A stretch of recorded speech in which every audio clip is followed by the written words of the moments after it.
Hello guys, a very good morning and welcome to Africa and Beyond Television Network. We continue to take a look on what is happening in the nation of Zimbabwe. Important issues right now. Advocate VAKAI Majedere has raised something very important.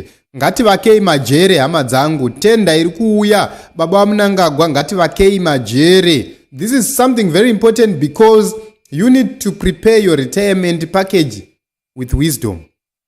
Hama dzangu, kana ukashanda makore akawanda, unofanira kuvaka imba kwekuti kana waretire unozoendawo wondogarawo zvakanaka. You must make sure that your retirement package is better, because it will come a time where you won't be able to provide for yourself, do everything for yourself, and you need that retirement package.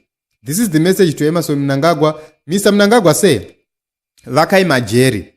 This is something very important, and I'm going to take my context from what Advocate VAKAI Majedere says. She says, next tender, ngavagadzirise Majere.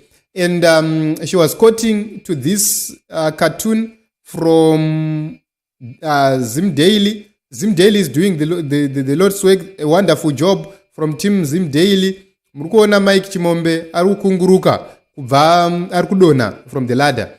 If these people, never vaka a ramp panap, motikari yauya, yo reverse, yonopinda ipapo, vana vavonyatsoburuka zvakanaka, walk onto the steps, vachitodzika slowly, vachipinda, mavari kufanira kunge vachipinda. Izvi zvese zvinhu zvinodya mari. It could be done, but because there is no planning, because havana basa nazvo, zvine zvichiitika. And right now, no leg irons, no handcuffs, but vari kudona, vachita champidi gori just like that. You know. So this is something Team Zimbabwe. I know that a lot of people are disappointed nechikwata ichi, but time yekubva kwavo iri kusvika. Regai titaure chokwadi hama dzangu.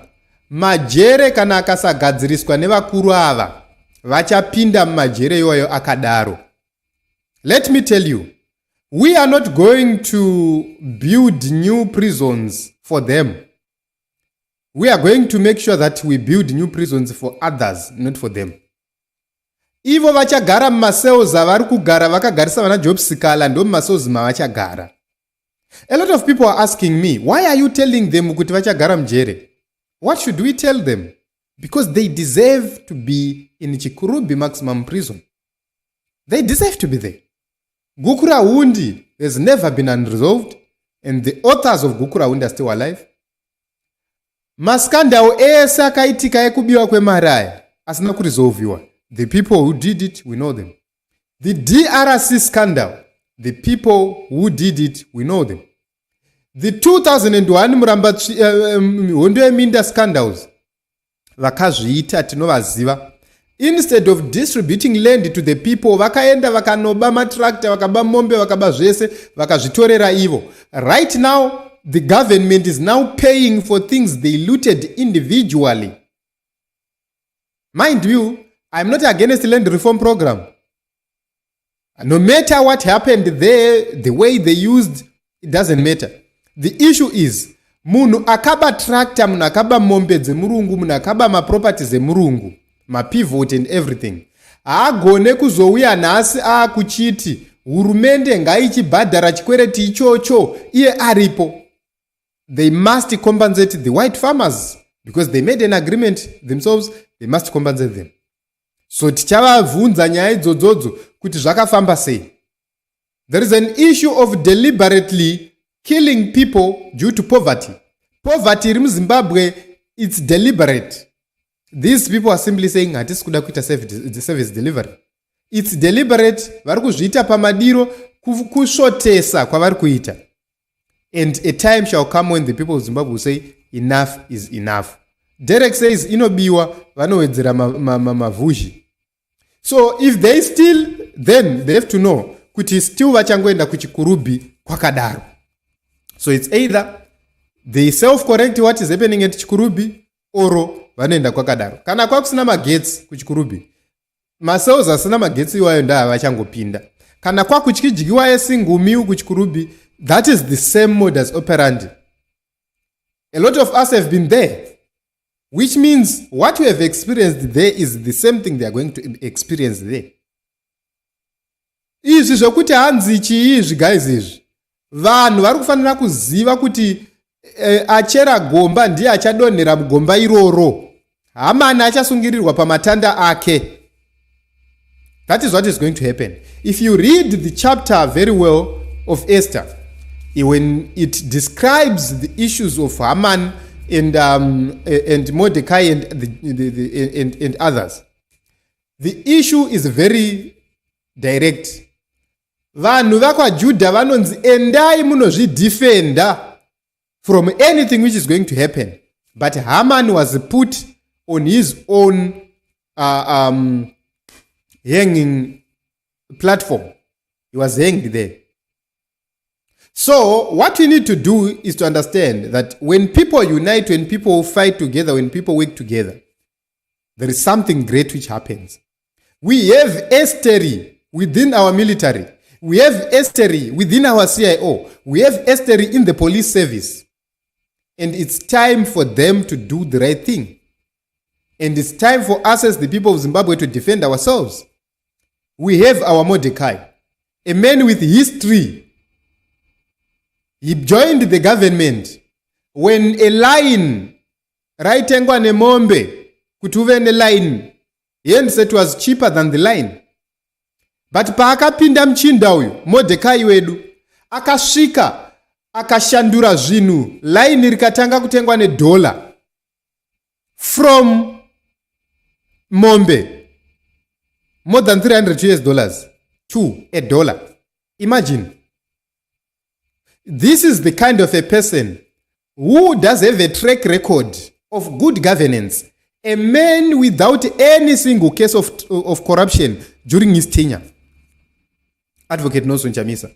He is our Mordecai. His deeds are written and well documented. They shall be brought before the very powerful people to say, this is what he did for the people of Zimbabwe, to save the people of Zimbabwe. And everybody will be in agreement to say, let him assume the power. Let him assume the power and let him be in power. Because when he saved, he didn't save with the discrimination, with the tribalism, with the Chindinism. He saved everybody equally. And the track record is there. This is the reason why they have nothing against this man. This is the reason why they try by all means possible to bring issues around him to say, wakazodai, but they can't find anything. So the time for change is now. The time for change is now. So Denver says, if you remember the audio, Prisons already has a tender for Wicknow from his father. The tenders from the prison has ekuti hanzi tigadzirisa Mahere. Matenda aya ekuti maresheni, mota, chichi zvine zvichidwa prisons izvozvo. But Mahere, they don't even care about making sure kuti vagadzirisa Mahere. But this is a prophecy. This is prophetic. Team Zimbabwe, this is prophetic. Kana varume vakasagadzirisa Mahere, hapana kumira musha. Varume ava vari kukwata, vari kutya. I'm telling you this. Vari kutya, vari kukwata. There are people within the system vanonzwa zviri kutaurika muma corridors. If you hear them say, varume hakuna kumira zvakanaka, for sure hakuna kumira zvakanaka. Varume ava vari kukwata, vari kutya, and they are trying by all means possible to get as much information as they could about what is happening kwaChamisa, kana kuti kuna anybody around Nelson Chamisa, or anybody close to Nelson Chamisa, but they are failing. For the first time, their intelligence is failing to break through. It is being exposed before they break through. For the first time, they've been sold several dummies. Intelligence dzenyika dziri kutengeserwa matombo for the first time, being given false flag and false intelligence. Ask why. It's because when God starts to do his things, he doesn't need munu kuti ambatsire. He does his own things according to his will, and everybody aligns with the will of God. Kana dei racho rasvika chero Mnangagwa chaiye, anongonzwa ega zvichimurambira kuramba aripo. Anonzwa zvichimutyisa kuramba achienda kuState House. That day is coming. That day is coming when these men will run away without anybody chasing them. Ukaona vari kutya just mawords awo Stalos na Chibaya ekuti we will invoke section 59. They never said anything. They said we will invoke section 59 and they rushed to section 59. Wakanoti section 59 irikuti everybody does have the right to peacefully protest. Vakomana ndokubva vabata musoro zvikanzi mai we taipressa muchichizidzira up to a point yekuti commander national army is now doing the same things, intimidating villagers. Imagine a commander of the army stooping so low to go and threaten people kuma villages. Imagine the embarrassment. Kana wangu ari baba wako wainzwa say. Kana wangu ari baba wako waita say. The time is now. We are fearless as the young people of Zimbabwe. We are direct about our needs. We need change in the nation of Zimbabwe. So, it's either you are going to give it to us or we are going to take it from you. So, the issue is not about anything else. It's about you making the right decision. Because if you give it to us, you lessen the burden on yourself. If we take it from you, the burden on you, it carries consequences. Yes, consequences will definitely follow. So it's up to you to make the right decision. It's up to you to do the right thing. It's up to you, Mr. Emerson Mnangagwa and your team. We know kuti muzanu PF amusi kukama mombe muri kukamwa mbwa. Muri kukamwa mbwa muzanu PF. This is the reason why mchiona kuti kune chaos kuma war veterans, kune chaos ku youth league, kune chaos ku women's league, kune chaos kuma cells nekuma villages. Is because the people are tired. This is the reason why makutuma vanasanyatwe kuti vanoisa order kumnzvimbo dzavanobva because kune chaos dziriko. But is Sanyatwe working with you, Emerson Mnangagwa? Definitely not. You know it, Mnangagwa. This is the reason why you are trying by all means possible to isolate Sanyatwe in critical meetings, and Sanyatwe is aware of that. But Sanyatwe is going to make a move against you. When Sanyatwe makes a move against you, he is a man who is aiming kuti iye achazovao next in line in terms of succession. Mzanu-PF agozoitawo president. He is an ambitious man. Arudawo kuitawo president in his lifetime achinyeberana nemukadzi wake. But there are men within the military, there are men within the CIO, there are men within the police service. Vari kutaura kuti zvakwana, pamakaba pakwana, pamakata madhiri pakwana. It's now time for change. Do you think kuti military havasi kuda kugara pakagara Sanyatwa? Do you think kuti kune vapfana vasiri kuda kugara pakagara Sanyatwa? Endai munoona zvakaitika kuna naMali, Burkina Faso, Niger. We have young generals in those countries. Young generals. Go to Niger and see what those guys are doing. They are doing great things. Young military soldiers doing great things right now. Transforming their countries. And they've united to say we are going to unite, work against colonialists, and work against tyranny and dictatorship. And they're doing it. Do you think kuti mZimbabwe munomu mune vanhu vasiri kuda kuita mageneral?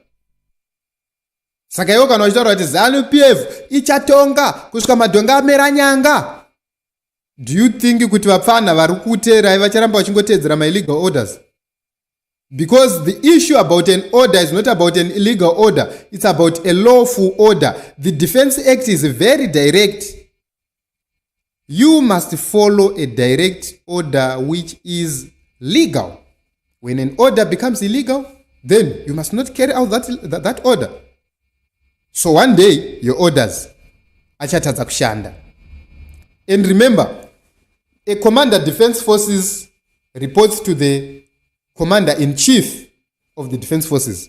And that commander-in-chief is the person who assumes an office on election. Imagine, musoja achisvika muroad, osvika onzi na commander chaye shamwari.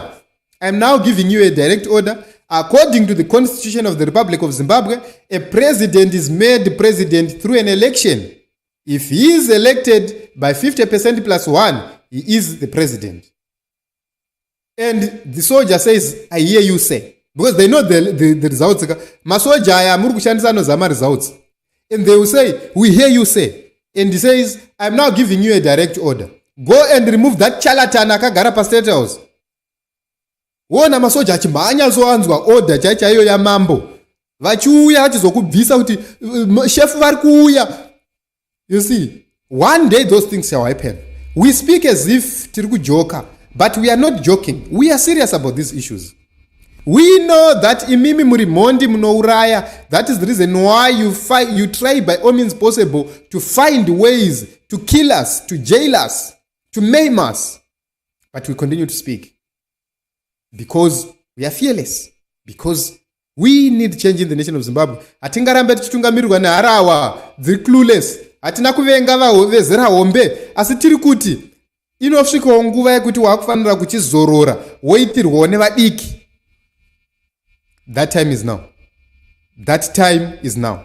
Hamuna kuelectwa, hamuna kupiwa mandate nevanhu, and that is the truth.